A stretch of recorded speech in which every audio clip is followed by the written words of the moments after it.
গরমে বলুন, প্রেগন্যান্সিতে বলুন, আর যে কোনো রোগের ক্ষেত্রেই বলুন, অতিরিক্ত জল খাওয়াটা কিন্তু ম্যাগনেটারি। ওই জন্যই হয়তো জলের আর নাম জীবন। আমাদের এখানে ছিল আজকে শীতলা মার পুজো। আর শীতলা পুজোয় তো শীতলা পান্তা খেতে হয়, সেটা আমরা অনেকেই হয়তো জানি।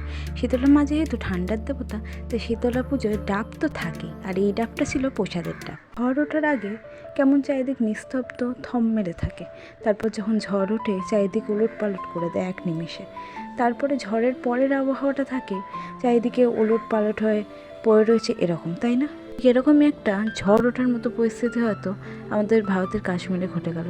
ঝড় ওঠার আগে যেমন সুন্দর পরিবেশ থাকে, ওরকম সুন্দরী একটা পরিবেশে ভারতীয় কিছু পর্যটক আনন্দ করছিল, প্রাণ ভরে জীবন শুরু করার হয়তো স্বপ্ন দেখছিল। তারপর ঝড় ওঠে যেমন এক নিমিষে সব ওলটপালট করে দেয়, তেমন ভারতীয় কিছু হিন্দু পর্যটকদের জীবনটা সব ওলটপালট করে দিল এই এক নিমিষের ঝড়ে।